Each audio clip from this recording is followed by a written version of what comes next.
So what if I told you that the secret to lowering your blood sugar wasn't about cutting things out of your diet, but actually about adding specific foods to your plate?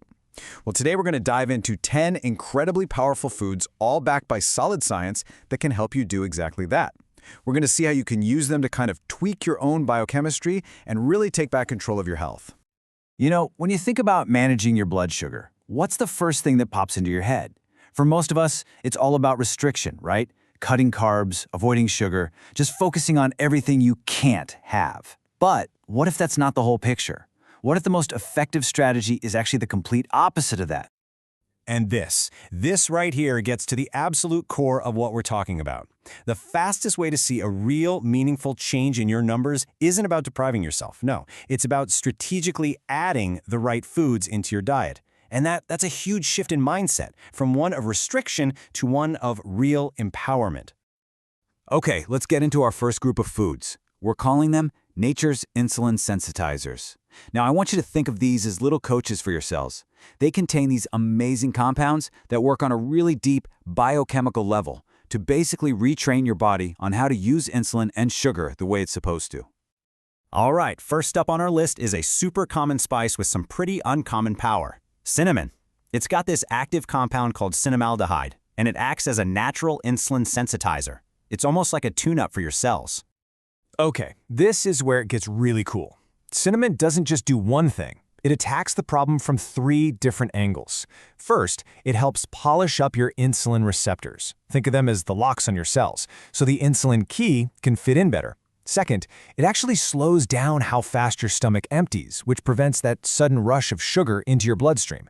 And third, it blocks certain enzymes in your gut that break down carbs.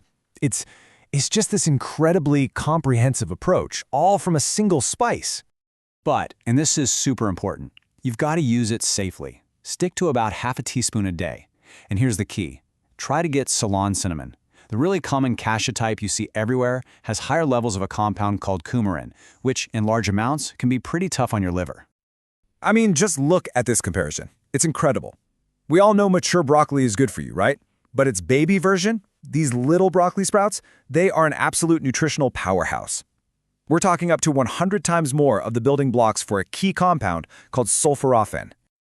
So why is everyone so excited about sulforaphane? Well, it has this amazing 1-2 punch. It flips on your body's own internal anti-inflammatory switch, and it tells your liver to just stop pumping out so much excess sugar.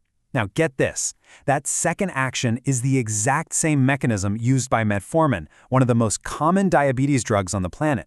That's just how powerful this stuff is. All right, our third insulin sensitizer is fenugreek. These tiny little seeds have this unique amino acid that does something pretty remarkable.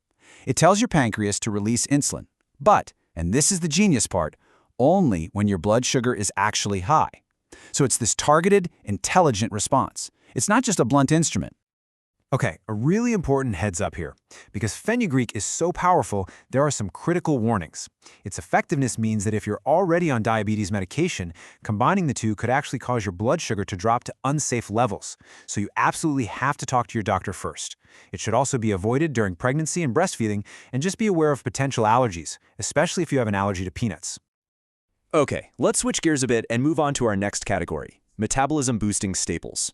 These are the foods that really help tackle the root causes of insulin resistance, things like chronic inflammation, and just generally improve your body's ability to use energy efficiently.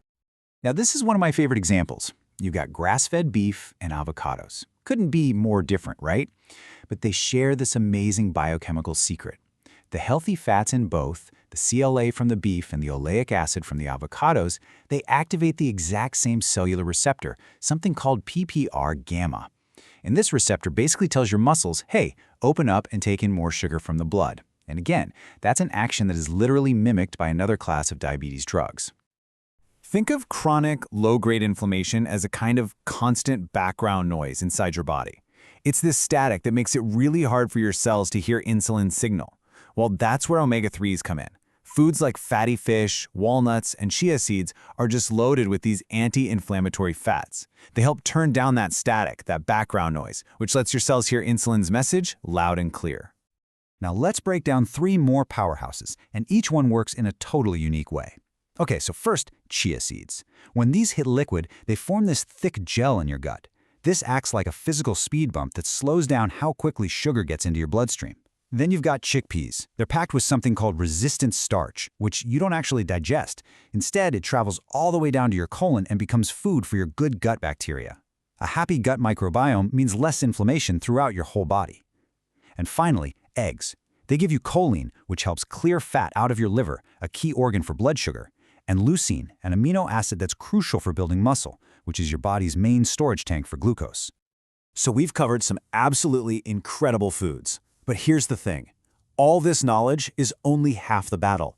This single most important ingredient, the one that makes all of this actually work, is consistency.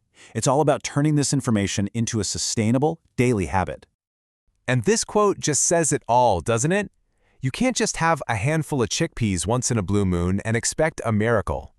To get those real therapeutic benefits, to truly retrain your body's biochemistry, you have to make these foods a regular part of your life. So, let's boil all this down. Here are your key takeaways. The goal? Shift your mindset from restriction to addition. The mechanism? Focus on improving your insulin sensitivity and lowering inflammation. The method? Find simple, easy ways to get these foods onto your plate every single day. And the secret? Just remember that consistency is the magic ingredient that makes it all work. So I'll just leave you with this thought. You now have a toolkit of 10 incredibly powerful foods. The question isn't whether they work, the science on that is pretty clear. The only question left is, how are you going to start using them? So take a look at this list and just ask yourself, which one of these foods can I add to my very next meal?